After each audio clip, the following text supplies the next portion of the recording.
현재 우리나라에서 영화나 TV나 각종 OTT 같은 영상 매체를 통해 활동하고 있는 연기자가 모두 14,000명 정도가 됩니다.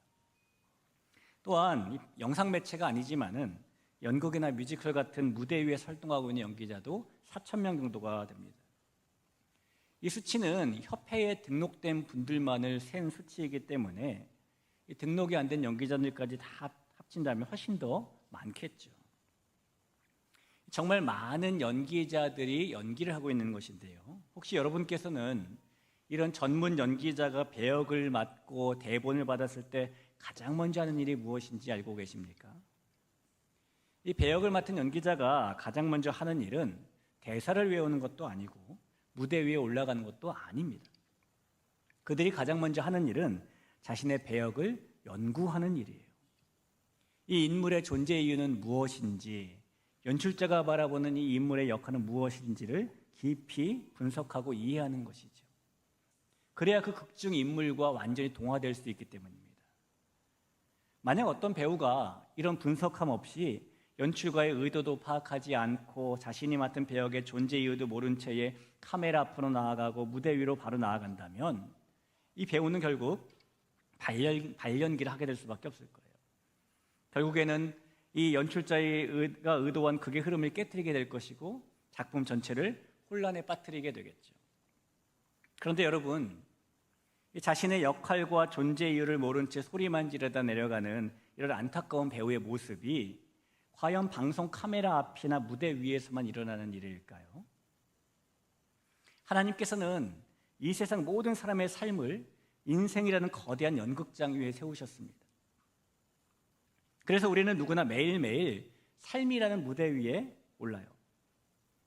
자, 그렇다면 여러분, 이 삶이라는 무대 위에 오르는 우리가 가장 먼저 해야 되는 일이 있다면 그 일이 무엇일까요? 그 일은 앞서 말씀드린 연기자들과 똑같이 자신의 역할을 깊이 알고 이해하는 겁니다. 그래야 인생이라는 거룩한 무대를 가장 완벽하게 연출하시는 연출가 하나님의 의도를 파악할 수 있고 자신의 존재 이유를 발견하고 살 수 있기 때문이에요. 하지만 안타깝게도 우리를 포함해서 오늘을 살아가는 많은 사람들은 인생의 무대 위를 치열하게 뛰어다니기는 하지만 정작 자신을 이 땅에 살게 하신 하나님의 의도가 무엇인지, 자신의 인생에서 참된 역할이 무엇인지를 알려고 하지 않은 채 살아가기도 하죠. 그저 아침에 알람 소리에 놀라서 눈을 뜨자마자 출근길에 오르고 하루 종일 정신없이 자녀를 돌보고 남들에게 뒤처지지 않게 밤늦게까지 발버둥치고 그러면서 어디로 가는지도 모른 채 그저 남들이 뛰니까 무작정 같이 뛰며 살아갑니다. 하지만 여러분, 하나님께서는 우리를 인생의 무대 위에 아무런 이유 없이 던져놓는 분이 아니시죠. 가장 완벽한 연출가이신 하나님께서는 우리를 이 땅에 보내실 때에 세상 누구와도 바꿀 수 없는 창조적이고 선한 정체성과 사명을 부여하셨습니다. 그렇기 때문에 때로 우리가 그 사실을 까맣게 잊어버리고 영문도 모른 채 남들이 지르는 소리에 휩쓸려 다니는 엑스트라처럼 살아갈 때도 있고 우리가 왜 이 무대에 서 있는지조차 잊어버린 채 지낼 때도 있지만 하지만 하나님께서 우리를 향해 보여주시는 연출과 거룩한 대본은 단 한 번도 끊기지 않게 되는 것입니다. 오늘 우리가 읽은 이 본문의 말씀, 이 말씀은 2000년 전 에베소의 거대한 실제 연극장 한복판에서 일어난 이야기를 담고 있는 말씀이에요. 이 연극장에는 오늘 본문에 보니까 자기들이 이곳에 왜 모였는지 알지 못한 사람들도 모여 있었고 반면에 위기와 위험 속에 있었지만은 연출가이신 하나님의 뜻을 너무나 정확하게 알고 있던 사람들도 있었습니다. 우리는 오늘 같은 무대에 있지만 너무나 서로 달랐던 그 두 유형의 사람들을 만나보려고 해요. 이 시간 하나님께서 우리에게 주신 이 말씀을 나누면서 이 세상의 시끄러운 소음을 뚫고 들려오는 우리를 향한 하나님의 거룩한 대본이 우리 가운데 다시 한번 발견되어지고 삶의 무대 위에서 그대로 그 연출대로 아름답게 살아가는 은혜가 우리 모두에게 있을 수 있기를 주님의 이름으로 축복합니다. 말씀드린 바와 같이 오늘 본문은 에베소 사람이라면 누구나 다 찾아가는 무대, 에베소에 있던 연극장에서 일어난 사건을 담고 있는 말씀입니다. 이 세 번째 전도 여정의 길에서 에베소를 방문한 바울이 그곳에서 세상과 섞이는 영적 혼유를 멀리하기 위해서 자신과 성도들을 따로 세우는 2년의 시간을 보냈죠. 우리가 두란노 서원에 대한 이야기를 나눠봤었습니다. 튀란노스라는 사람이 더위를 피하기 위해 가졌던 시간인 스콜레 때, 더위로 인해 찜통같이 변해버린 튀란노스의 처소에 날마다 모여서 하나님의 말씀을 배웠다는 겁니다. 성도들이 그렇게 영적 혼유를 피하고 자신들을 따로 세우자 하나님께서는 에베소의 위대한 능력과 기적을 보여주기도 하셨어요. 바울의 손수건과 앞치마를 가져다가 아픈 사람에게 얹으면 병이 낫고 악귀가 떠나가는 역사가 일어나기도 했고요. 마술을 행하던 수많은 사람들이 자신들의 마술책을 불태웠는데 그 책값을 계산해 보니까 무려 은 5만이 되기도 했죠. 이렇게 우상 숭배와 온갖 주술이 기승을 부리던 영적 어둠의 도시 에베소 한복판에 성령의 권능이 나타나고 엄청난 영적인 변화가 일어나면서 결국 하나님의 말씀이 세력을 얻게 되었고 흥왕하게 되었고 힘을 얻는 역사가 일어났었습니다. 그런데 여러분, 이 빛이 강해지면 강해질수록 그림자는 더 짙어지는 것 아시죠? 빛이 강하면 어둠의 세력도 반발이 강해집니다. 하나님의 말씀이 도시를 뒤흔들고 수많은 사람들이 하나님께 돌아오게 되자 에베소의 어둠의 세력들도 가만히 있지 않았어요. 그것이 바로 오늘 에베소 연극장에서 일어난 사건의 배경이 되는 데메드리오의 소동이라는 것입니다. 당시 에베소를 지배하고 있던 최고의 우상은 아데미 여신이었어요. 그래서 에베소에는 고대 세계의 7대 불가사의 중에 하나라고 불리는 아데미 신전이 있었죠. 얼마나 거대했냐면 길이가 130m에 폭이 67m에 18m 높이의 기둥을 무려 127개나 세워놓고 있는 화려한 신전은 에베소 사람들의 자부심이었고 한편으로는 그 도시 전체를 먹여 살리는 경제의 중심이기도 했습니다. 이 풍요와 다산을 상징하는 아데미 여신 신전을 찾기 위해서 로마 제국 전역에서 수많은 관광객들과 참배객들이 에베소로 모여들었고 도시는 그들이 쓰는 돈 때문에 막대한 부를 누릴 수 있었죠. 그리고 그 아데미 신전의 그늘 아래서 가장 큰 돈을 벌던 사람들은 아데미 여신상 모형을 만들어 파는 은장색들, 즉 은세공업자들이었어요. 신전에 온 사람마다 이 모형을 몇 개씩 사가니까요. 그래서 당시 은세공업자들은 저마다 직공들도 거느리고 있었고 영업사원들도 거느리고 있었습니다. 그 숫자를 다 합하면 이 산업에 종사하는 사람들의 숫자는 상당했죠. 게다가 아데미 신전 참배객들을 상대로 각종 기념품을 파는 사람도 있었고 식음료를 파는 사람도 있었고 이런 사람까지 모두 포함하면 당시 에베소 시민 대부분은 직접적이든 간접적이든 아데미 신전 또 신상과 경제적으로 연관된 채 살아가고 있었습니다. 그러니까 에베소에서 이 아데미 신상 모형 제작이라는 것은 엄청난 규모의 산업이었던 거예요. 그런데 이 바울이 제자들과 자신을 따로 세우고 그 일이 에베소를 뒤흔들게 되자 그 산업에 곤란한 일이 생기게 됩니다. 26절을 볼까요? 이 바울이 에베소뿐 아니라 거의 전 아시아를 통하여 수많은 사람을 권유하여 말하되 사람의 손으로 만든 것들은 신이 아니라 하니.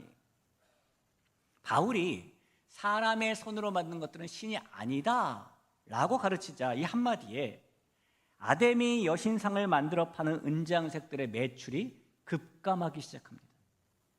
또 그로 인해 신전과 관련된 다른 산업의 매출도 떨어지기 시작했다는 거예요. 여러분, 어느 날 누군가 때문에 우리의 지갑이 갑자기 점점 얇아지기 시작한다면 우리에게 어떤 마음이 들겠습니까? 이런 일이 생기면 누구라도 마음 편하거나 가만히 있지 않을 겁니다. 이 에베소의 은장색들도 마찬가지였어요. 바울 때문에 신상 모형이 팔리지 않고 금전적인 수입이 직접적으로 줄어들게 되자 그중 데메드리오라는 사람이 사람들을 선동하기 시작합니다.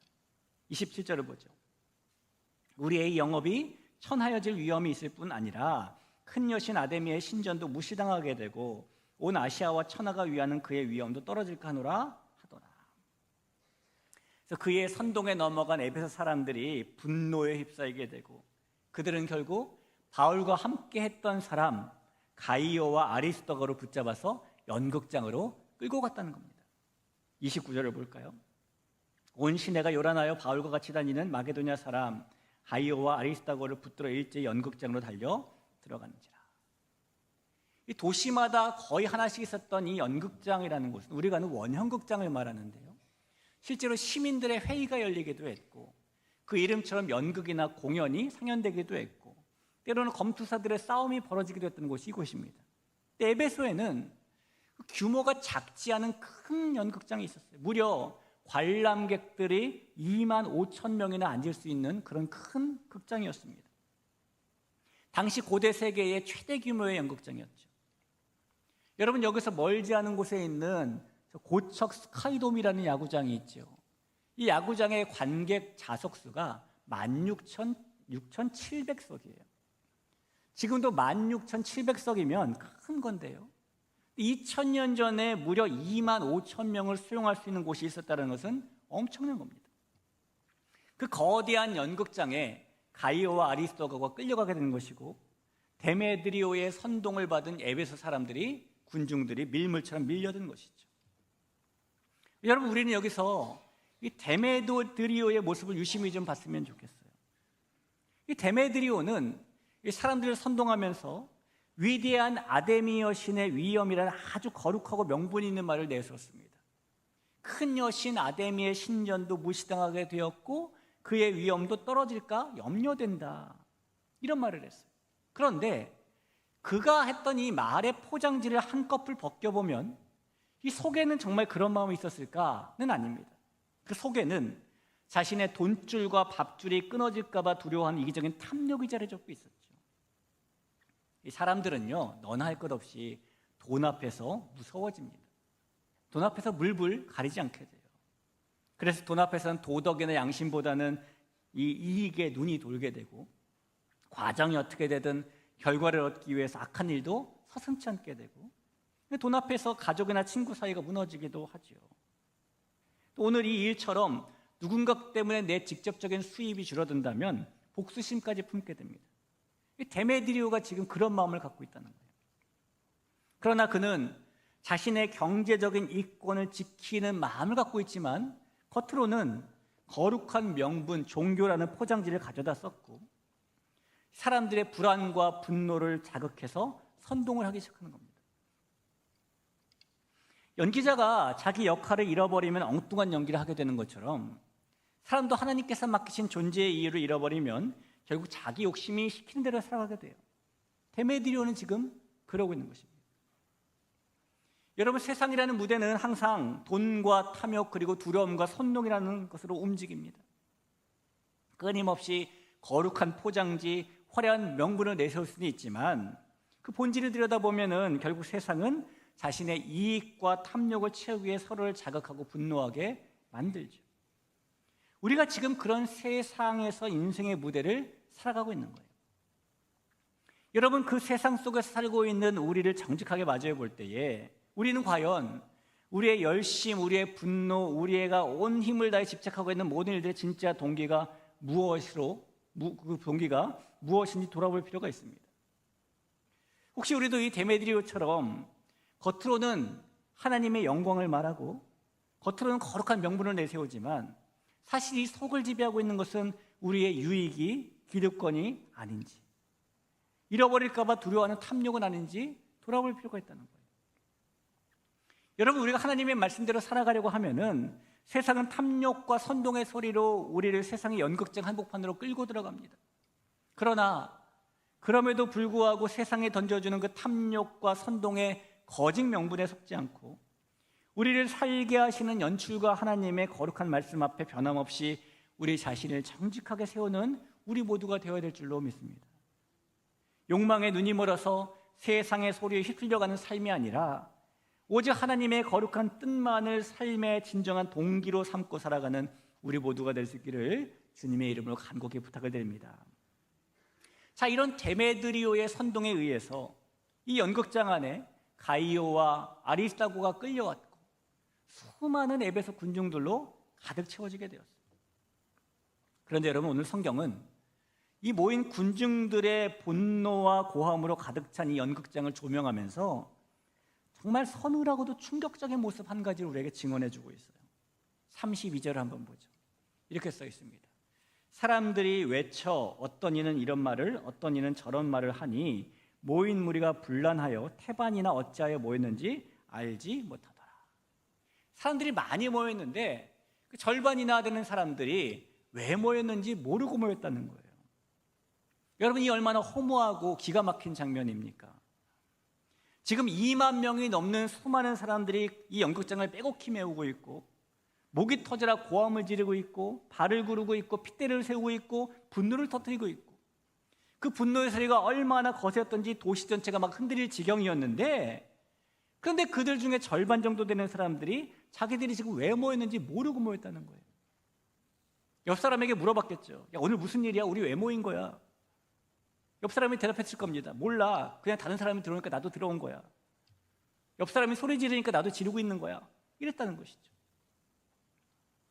이렇게 이유도 모른 채 에베소 사람들은 무려 2시간 동안 소리를 질러댔대요. 오늘 본문 뒤에 나오는 19장 34절을 보면 그들은 그가 유대인인 줄 알고 한 소리로 외치려되 크다 에베소 사람의 아데미어 하기를 2시간이나 하더니. 이들의 영혼은 지금 데메드리오라는 인물이 던져놓은 탐욕과 선동의 소리에 마비되어 있는 것 같아요. 자신들이 지금 누구에게 이용당하는지도 모른 채, 자신들이 지는 이 고함이 얼마나 헛된 메아리인지 모른 채 그저 이 분위기에 휩쓸려서 광기 어린 소음만 쏟아내고 있는 것이죠. 앞서 말씀드린 연기자로 비유해 본다면 에베소 연극장에 모인 이 사람들은 연출자의 의도가 무엇인지, 자신의 역할의 존재 이유가 무엇인지를 모르는 상태로 무대에 오른 그런 사람들인 겁니다.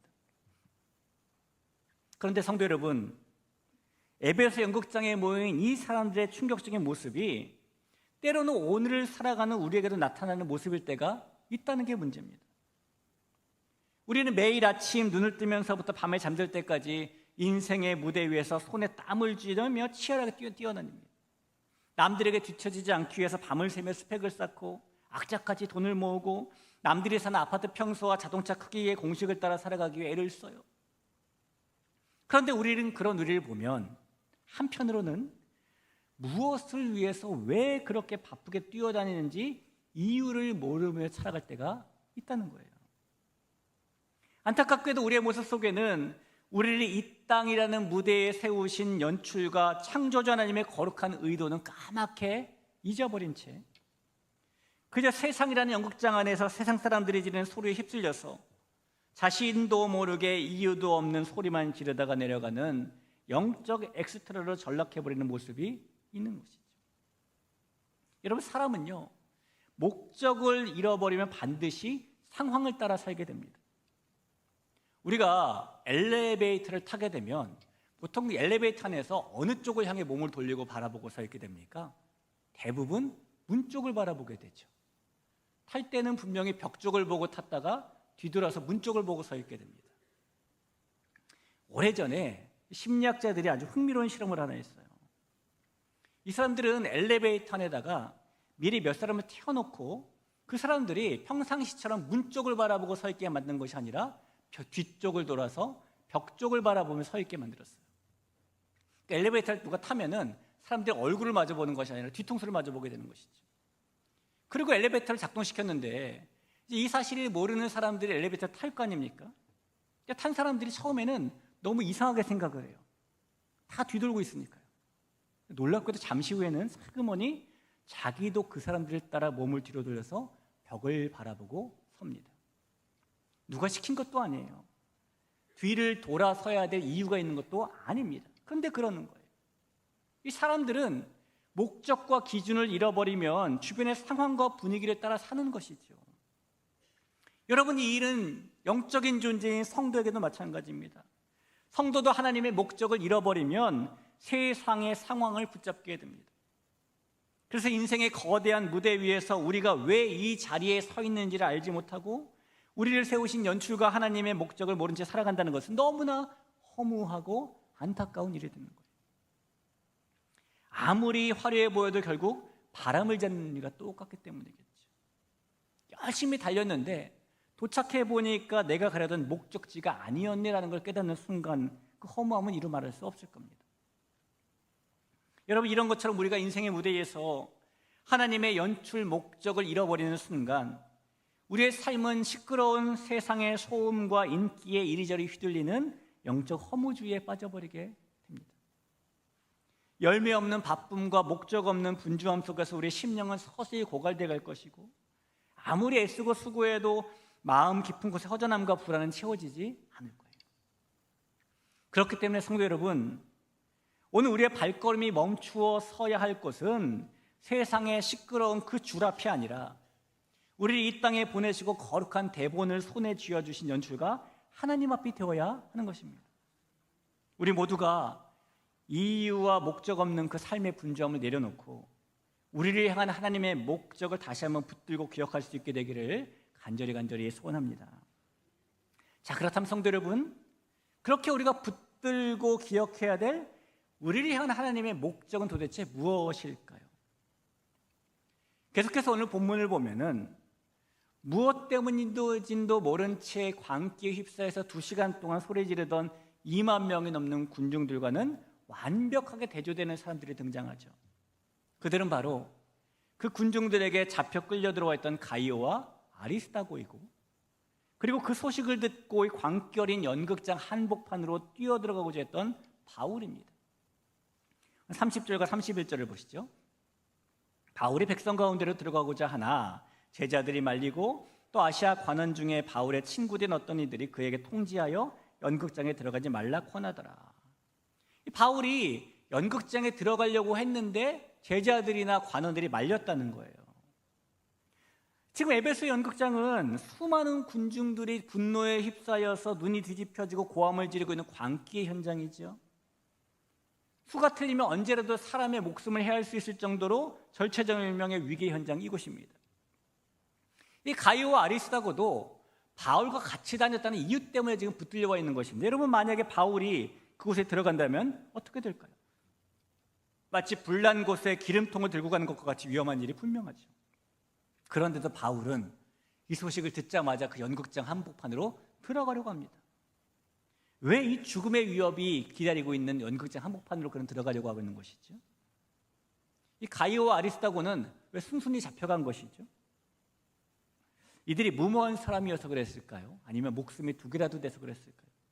아닙니다. 이들이 이럴 수 있었던 이유는 이 사람들이 이 군중들과는 다르게 자신들을 향한 하나님의 뜻이 무엇인지 명확히 아는 사람들이었기 때문이에요. 그들은 자신들을 세상이라는 무대 위에 세우신 연출과 하나님의 거룩한 의도를 정확히 파악하고 있던 사람들이었기 때문에 이럴 수 있었다는 것입니다. 그리고 그들이 알고 있던 하나님의 거룩한 목적, 자신들이 이 세상에 세우신 그 존재 이유는 무엇을 하든지 하나님의 영광을 위하여라는 것이었어요. 바울이 남긴 고린도전서 10장 31절에 보니까 그런즉 너희는 먹든지 마시든지 무엇을 하든지 하나님의 영광을 위해서 해라 라고 말하고 있죠. 군중들에게 연극장은 이유도 모른 채 선동당의 분노를 터뜨리는 허무한 자리였지만, 바울과 제자들에게 연극장은 자신의 목숨을 걸고서라도 하나님의 영광을 위해 살아야 될 거룩한 사명의 무대였다는 것입니다. 그래서 바울은 이곳에 뛰어들어가려고 한 것이에요. 연극장의 상황을 한번 상상해 보면 한쪽에는 무엇 때문에 모였는지조차 모른 채 세상의 소리에 휩쓸려서 소리치는 수많은 무리가 있고, 다른 한쪽에는 세상의 소음과 위협 속에서도 자신을 세우신 하나님의 목적을 알고 담대히 자리를 지키는 사람이 있고, 완벽하게 이 삶이 다른 두 부류의 사람들이 있는 것이죠. 여러분, 이 두 부류의 모습을 비교해 볼 때에 우리는 지금 우리 인생이라는 무대 위에 어떤 모습으로 서 있을까요? 우리는 과연 이 세상 사람들이 지르는 소리에 등 떠밀려서 이유 없이 살고 있는 무대의 모습을 가지고 있을까요? 아니면 그 위에서 연출가이신 하나님의 뜻을 알고 살아가고 있을까요? 우리는 우리에게 주어진 하나님의 영광을 위한 삶을 담대히 살아가고 있을까요? 무엇을 하든지 다 하나님의 영광을 위해 하는 것이 우리가 이 인생의 무대에 세워진 목적인데, 여러분, 그렇게 우리의 삶을 하나님의 영광으로 가득 채우고 살기 위해서는 우리가 세상의 소음을 끊어내고 하나님의 마음과 뜻을 알아가는 삶을 살 필요가 있어요. 훌륭한 연기자는요, 대본에 적힌 대사만 잘 외우는 사람이 아닙니다.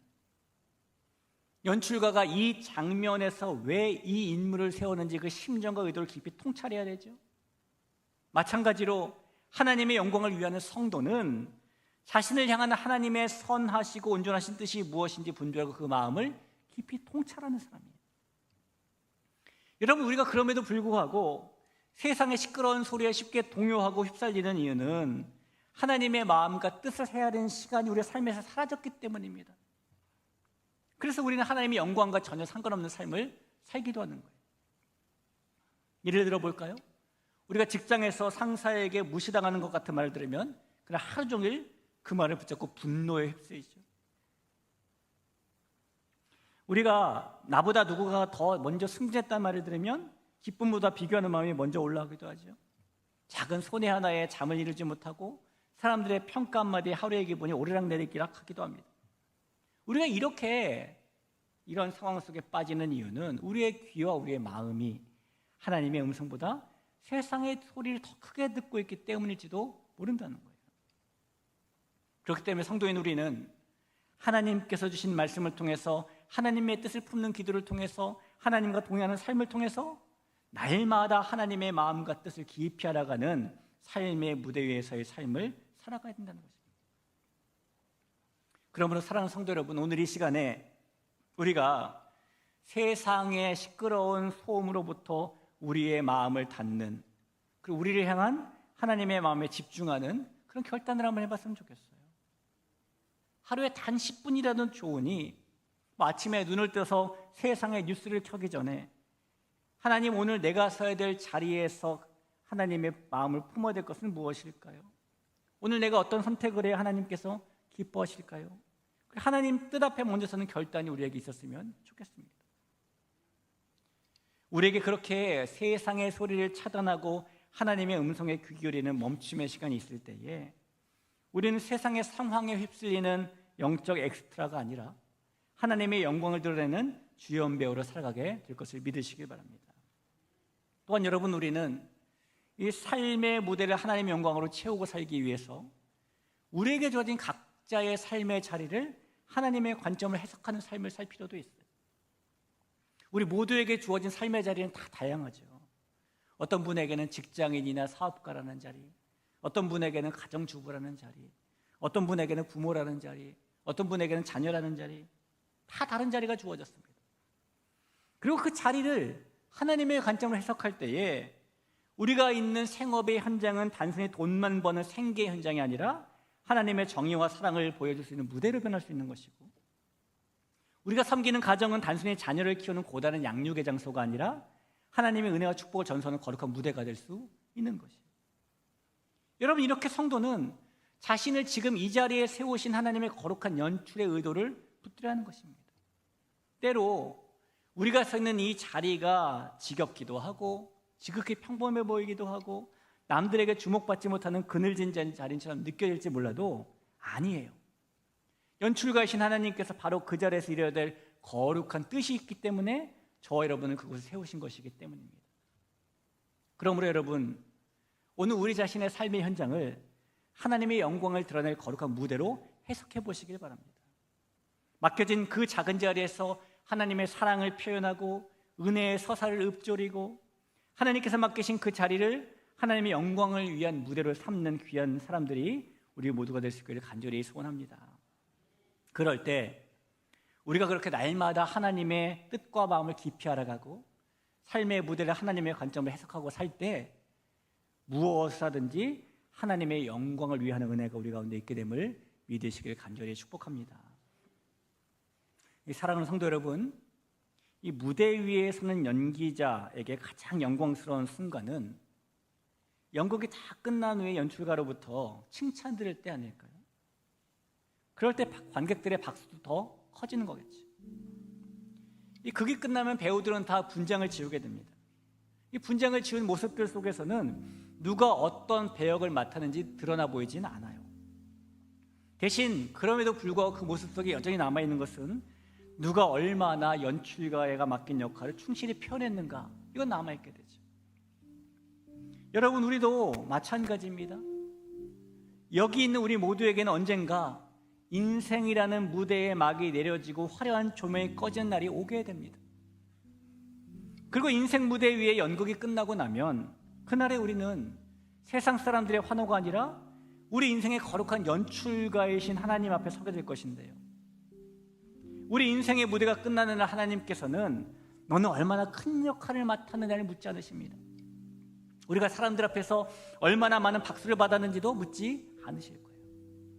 그러나 하나님께서는 우리에게 내가 너에게 맡긴 역할을 얼마나 잘 맡아 했느냐를 물으실 겁니다.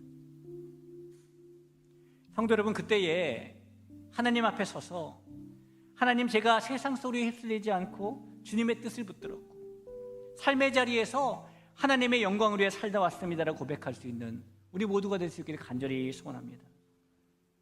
이유 없는 세상의 시끄러운 소음을 털어버리고 오늘 우리를 세우신 그 삶의 무대 위에서 하나님의 거룩한 뜻을 알고 이루어드리는 그 영광을 위해 살아가는 복되고 멋진 하나님의 귀한 성도님들이 저와 여러분이 될 수 있기를 주의 이름으로 간절히 축원합니다.